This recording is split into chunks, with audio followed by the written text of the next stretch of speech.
Hi, everybody. Welcome to Is Interracial Solidarity Among Women Even Possible? I'm so glad you've joined us, and I'm delighted to see you on here. Dominique Hollins, how are you doing? I'm doing well. It's Thursday, and Thursday is like my new Friday. So I am doing really well today, despite the fact it's raining. I am all right with the nourishment in the land. So happy Thursday to you, Karen, and everyone who has decided to join us today. Happy Thursday to you too, Dominique.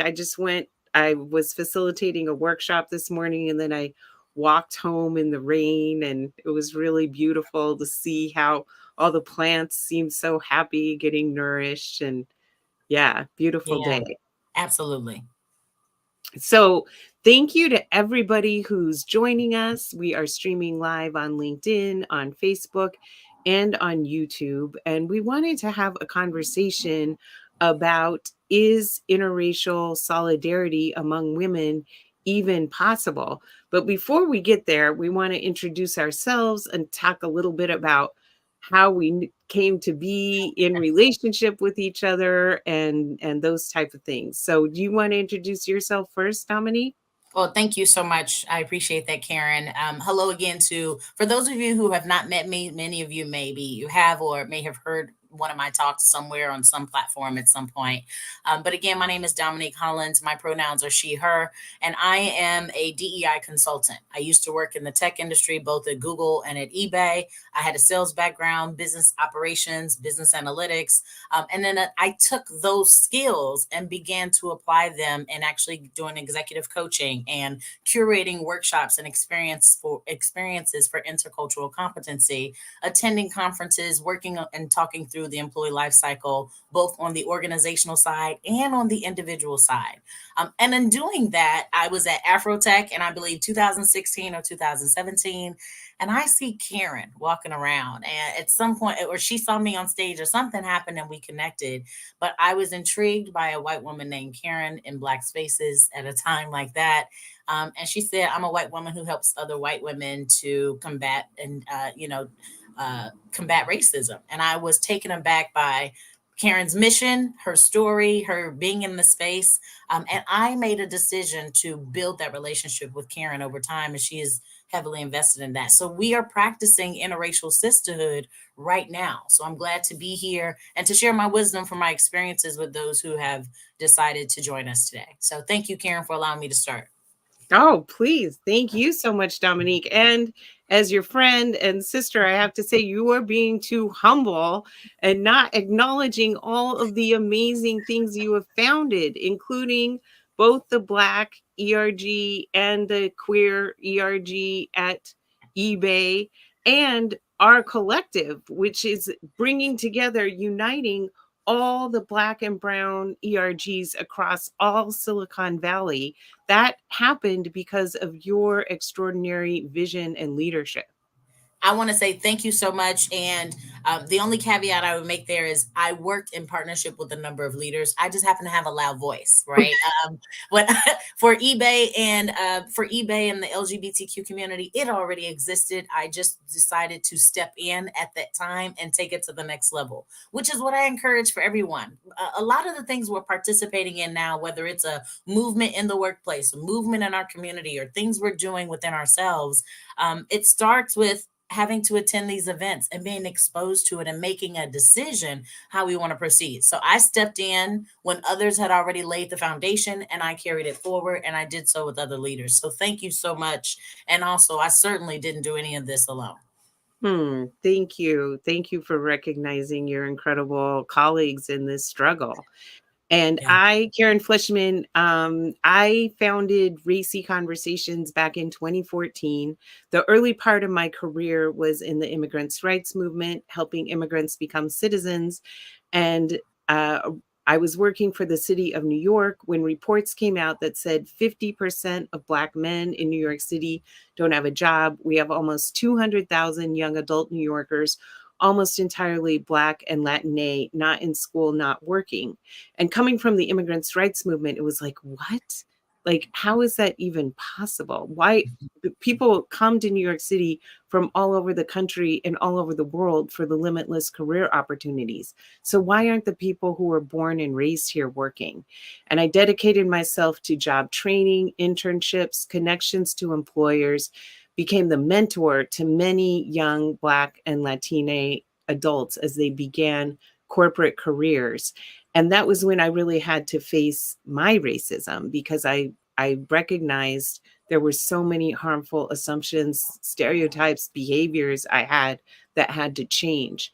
And back in 2014, it was in conversation with some young Black women who had graduated from the job training program I used to work for, have been working for tech companies for a couple of years, that persuaded me that I needed to shift my focus from preparing young adults of color for the corporate workplace to preparing the workplace for young adults of color. And that's what led to the founding of Racy Conversations, and to meeting Dominique Hollins and so many other amazing women and people I'm so grateful to consider my friends and mentors and comrades in this fight, because this is a war. We are at war, Dominique. Yeah, we've been at war for a while, and it's our time. The baton has been passed to us, whether we're talking about the civil rights movement, the feminist movement, the immigration rights movement, the disability acts movement, the LGBT, pick a movement.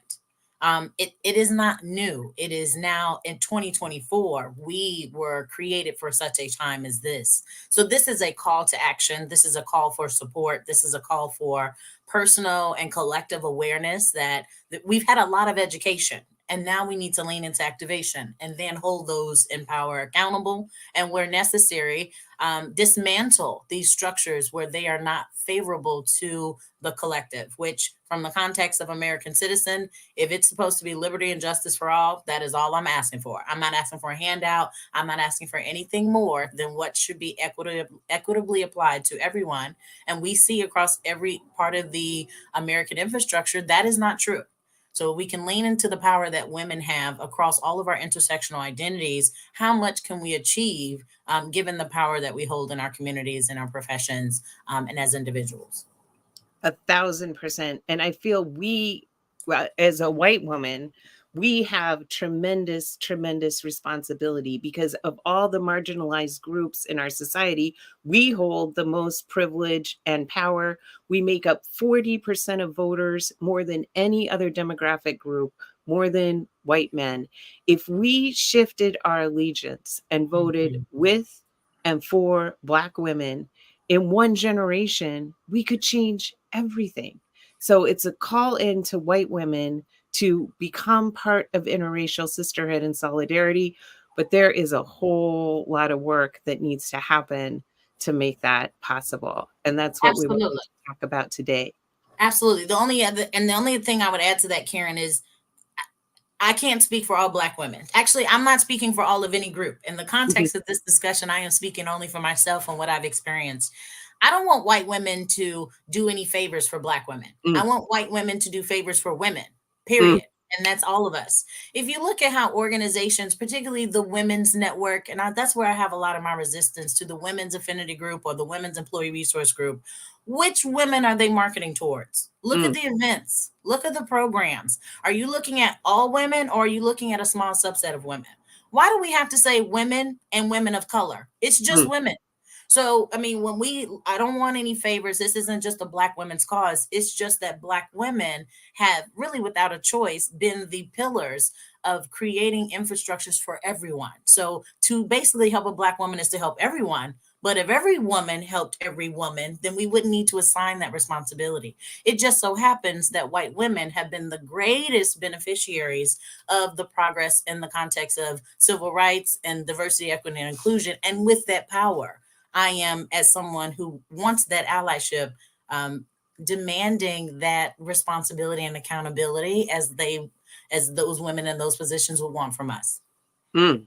Thank you. Such an important point, Dominique. Yeah. And before we hopped on, we were talking about how important it is to define our terms, right? To Yes, not yes. just talk about solidarity without talking about what do we mean when we're talking about solidarity.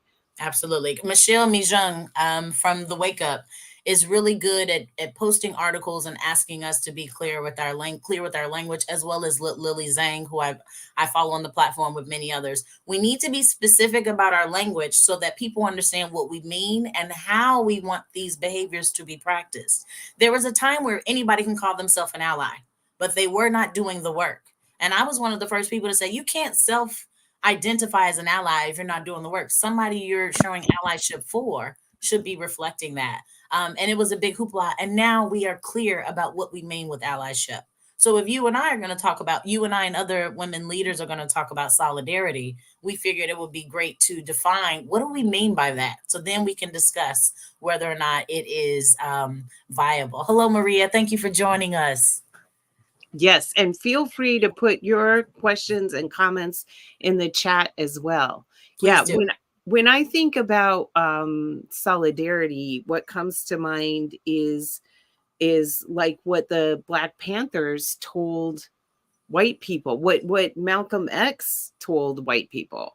Like, our job as white people is not to hang out and be the cool white person in Black liberation circles. And I, as you acknowledged from the beginning, I'm the cool white woman who goes to Afrotech. Totally uh resonated with that. But it's to organize within our own community, right? Yeah. We can't be in solidarity if one community is organized and another community is not organized, right? Yeah. That's not going to work. And so our real work as white women, as white people, is to organize among white people, and then we can all come together and build a multiracial democracy.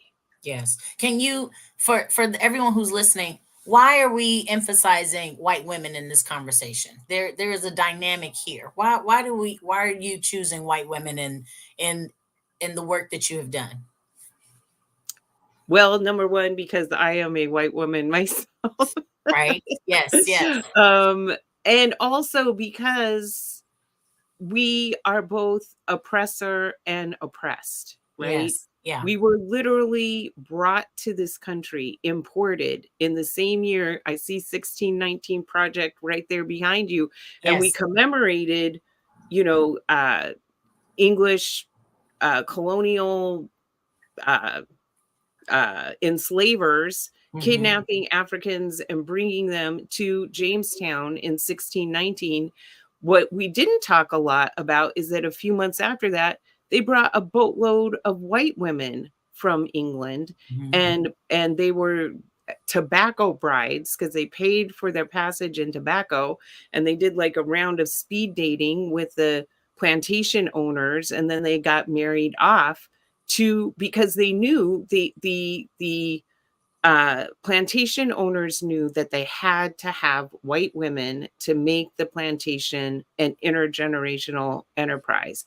Yeah. And we play the same role here 400 years later. Yeah. We are the heads of HR. We are the gatekeepers who preserve the power of the white men in power and do whatever we can, lean in to placate them and Yeah. maintain this same kind of dynamic 400 years later. And so the reason why I am called to organize with white women is to raise our consciousness Right. of how not only are we harming and oppressing other people, we are harming and oppressing ourselves by aligning with our oppressors. Only for us, our oppressor is our father, our Hmm. boss, our Hmm. husband, our son, etc. So the whole thing is very muddled, and it takes a big consciousness shift. I know I would not be doing this had I remained married. Like, I had to really extricate myself from the Hmm. system to be able to see how this operated clearly. Thank you. And the reason why I asked that question is because, yes, it's the power dynamic that white women hold that we are referring to. The reason why we lean into the responsibility of white women is that dynamic and that factor.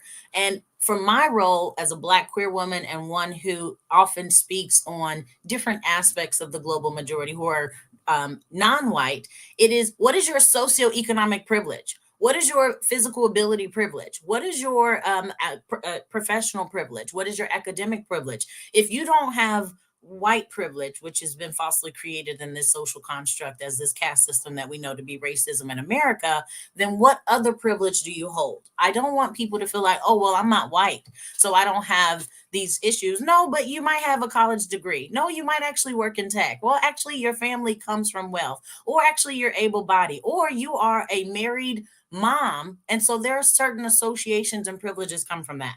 I do not care what your position of power is. As a woman, I am asking you to use whatever power that may be to help the woman to your left and to your right. That is what I'm saying. So you can advocate for white women, and I'm so glad that you do. We need more like you. And I will be conscious of the fact that I'm a homeowner, and there are a lot of people who are not. I have degrees. There are a lot of people who don't. So while I'm talking about my marginalization, I am also recognizing that I too have forms of privilege that I can use on behalf of other women who do not. Yes. And I'm so grateful that you recognize that. And I think that's important for everyone to think Yeah. about all the different ways that we have privilege. And I've heard from other Black women that all that privilege evaporates in a second if you get pulled over by a policeman, right? Absolutely. It doesn't, I mean, in certain rooms, none of that privilege matters. And in fact, because women are still subjugated to the patriarchy, basically, no matter where you are on the planet, you will likely be subjected to some form of patriarchy. Whatever our privilege is among women, that goes away when there is a majority men in the Mm, room, when majority men are in the room. Maybe we're not being heard as much. Maybe whatever seniority we have as a VP or SVP, that SVP may still be ignored in a meeting with other C-suite leaders. So yes, we may have our privilege, and when we get pulled over, or when we're the only woman in the room, or when we are representing ourselves, that privilege fades away. But what if we didn't have to worry about the need for privilege because we always had support around us? I think that's the mindset shift that I would like for us to enter into. I don't want to have to feel like a crab in the barrel, but somebody always has my back no matter where I am in that room. yes, yes. And getting over this notion that only one of us should be in that room, or if you advance in that room, the way I advance in that room is by bringing you down. No. Correct. We've been indoctrinated as women to believe we can be, well, a lot of subgroups have been indoctrinated to believe only one of you can survive. There Mm, can't be a group of you. But when we see the billionaires list and it's 90% men, nobody seems to have an issue with that. Or if we see, you go to some major event and you look at the panel and it's all men, nobody really has an issue with that. But when you start looking at, oh, there's one woman in the room or one woman of color, we start to have to ask all these additional questions. Are they qualified? Should they be in the room?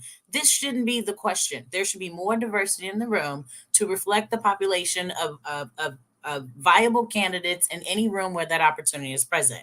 And if those statistics in that room does not reflect those who are tangible talent in that subgroup, then it's unfair, because mm, anything that is equally distributed fairly should reflect that should reflect all available people in that population. And we should, I mean, this is data driven information. This is how we make decisions for a business. And yet I don't see these decisions being made when we look at how our executive teams are built, how we do hiring, how we look at performance reviews, how many billionaires we have this year relative to, 10 years, 5 years, next year. Those are the dynamics I'm looking to destroy because they're uneven. yes. One of the recent data points that I saw that just broke my heart was that younger millennial women are actually closing the wage gap with men. They're Mhm. going to college at higher rates than men. They're entering the professional workforce at higher rates than men, and they're getting paid almost the same as men. But then, because of our intensely patriarchal system, Yeah. they are literally dying. They are dying of homicide. they are Mm-hmm. dying of suicide, Yeah. and they are dying in childbirth. Yeah. So even though millennial women are doing everything, quote, you are supposed to do in Yeah. order to thrive and succeed in our society is, our systems are literally killing them. And of course, for Black women, brown women, Native women, those statistics are much higher than Mm-hmm. for white women. But make no, and we definitely see that this war is targeted at Black people, Yeah. Black women, Yeah. and all women Mm-hmm. is the next layer back, whether we're talking reproductive or bodily autonomy. There's even candidates out here talking about repealing women's right to vote, Yeah. that we need to go back to a time when women could not vote. Yeah. You have to remember, similar to some of the history you gave earlier, the 1619 Project in the book that I have here may talk about the transatlantic slave movement, but what it does not talk about, and where there have been other writings and research, is that about 1619 the nuclear family was defined. And that Mm, is the role of the husband, which essentially is the caretaker or the provider. And I'm putting quote fingers because there are a lot of men who take the title and don't take on the responsibility. And then the role of the woman is to basically make sure he's taken care of, whether that is emotionally, physically, and in terms of taking care of the household. So the role of the woman to the man was also defined around 1619. In addition to that, nuclear family was defined, that the children that those two people had were the nuclear family, typically one boy and one girl. There is no counting family members outside of that. There was such a rigid definition of what the role of a woman was. And let's be clear, when they were talking about women, they were talking about white women, because the mm. other women of color weren't even considered We're human at even that time, human. weren't even human. So when you look at pulling back those layers, from when I talk to white women, I ask them, who poured into you when you were younger? How did you build community? Who lifted you up? And a lot of the white women that I talked to seemed like they were programmed to make sure they were viable for a husband, and that Mm. many of them are defined through their children rather than having their own independence. So as I see white women trying to define what independence looks like for them, I, as a Black woman, know we have been fighting for it for a long time. Native Americans have been fighting for it for a long time. Chinese women, Japanese women, women from India, the Latinas in the community. We have all been fighting for it because we don't have white privilege. So we Mm. already knew that. And now what we need is for our white women counterparts to say, we see your oppression as well. And sometimes you all share that depression or put that upon us. And we need to get rid of that.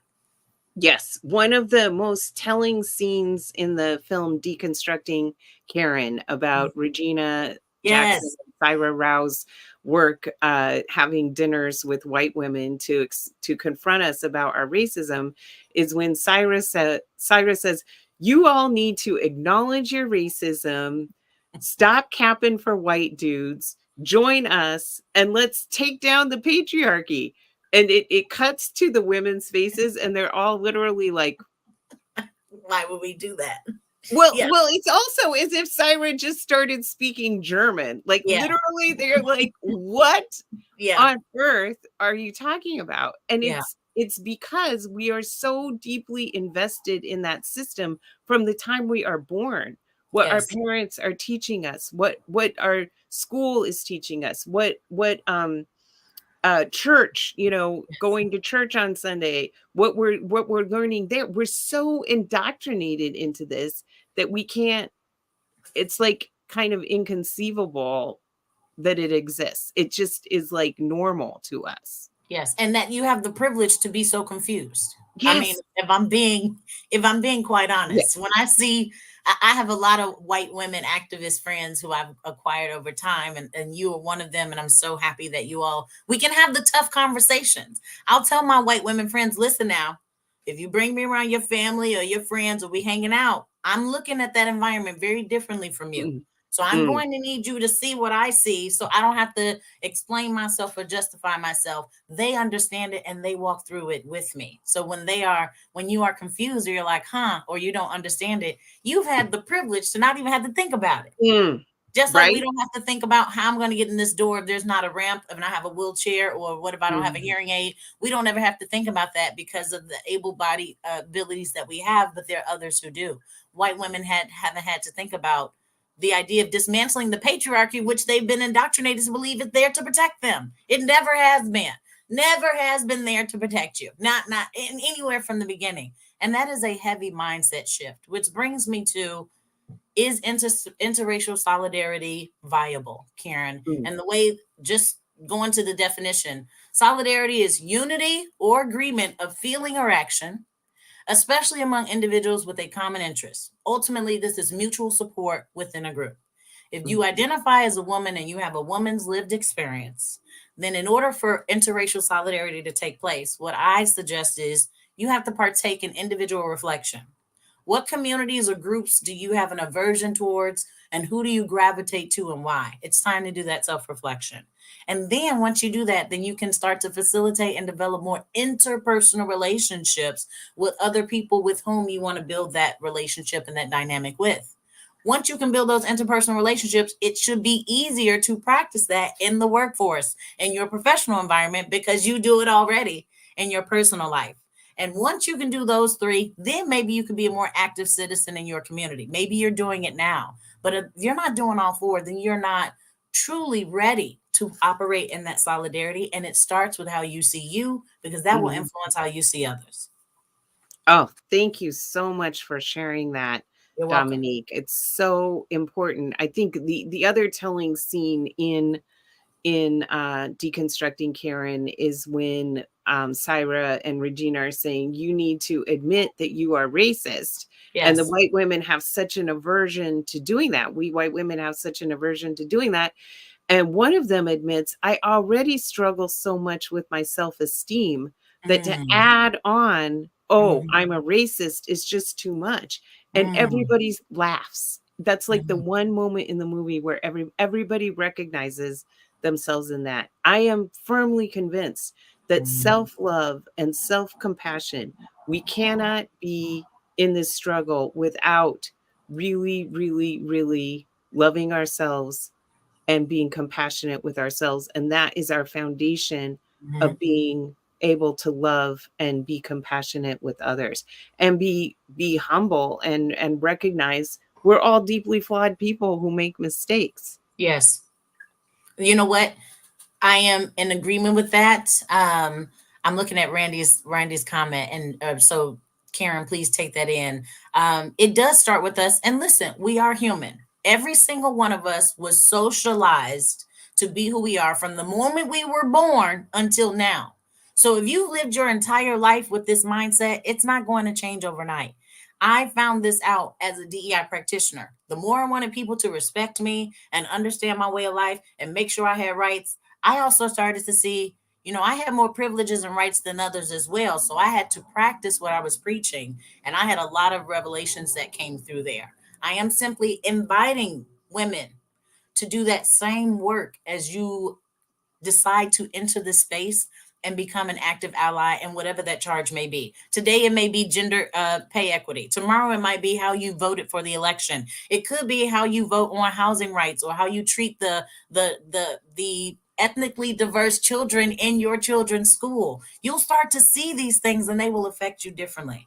I am looking for that switch, that willingness to participate, the desire to do the self reflection, the activation of your newly learned behaviors, and then the accountability that follows. It's not easy, but I promise you it is worth it for all of us. Thank you so much for that, Dominique. And I want to highlight that for white women who want to go on this journey, I'm facilitating a cohort for white women. We are launching next week. I'll put the link in the chat, and that's exactly what we are doing, is building a community of Yeah. white women who want to disrupt the status quo and want to be part of a supportive group where we're going to go through this experience together Yeah. and lean on each other and stop with the individualization and all of that, but really come together united as a community. Yeah. And on April 17th, you and I will be meeting, and please share more details about the event in the Bay Area. If you're out here visiting for an event, grab a friend and come down. And we're going to be talking about this with some other speakers to give their take on some of the topics that we talked about today and really have an in-person exchange in a beautiful location. So if you're in the area, we invite you to keep the conversation going. Don't let this be the end. Let this be a catalyst to keep this discussion flowing in your respective circles. And hopefully you're working towards broadening the diversity of the people where you spend the most of your time. Yes. And soon we will be sharing. We have another interracial sisterhood retreat will be coming up in July. So we will be announcing that shortly. I'm Awesome. just so grateful to everybody. Doris, thank you so much for joining us. Randy, Yes. Maria. I know we had some comments in the chat. Is there? I think Randy might have left a note or comment I wanted to acknowledge. I Yes. see. Yes. Yes. Yes. Yes. Yes, Randy, I hear that, and as much as thank you for sharing and acknowledging that, I actually have seen this in a lot of different women groups. It's not just white women. Again, I think we are socialized to, be the most attractive in the room, be the wealthiest in the room. We're basically emulating male behaviors. We're just doing the woman version of that, whatever that means. And so it can be difficult to relinquish that power or distance ourselves from that power when we've spent so much time fighting for bare respect, let alone power. What we're really talking about is respect on demand, respect that comes naturally, respect that is kind of ordered. So Randy, your willingness to relinquish that hold, you will realize you've always had power. Whether or not you have proximity to the male version of it means nothing. Mm, yes. Thank you so much for sharing that. Yes, yes, yes. Looking forward to building more relationships with people like you, Randy, as well, and all for all the other folks who have joined us today. Karen, I want to say thank you for being a partner in this. Maria, thank you so much. These conversations do need to happen. That's why we've decided to have them.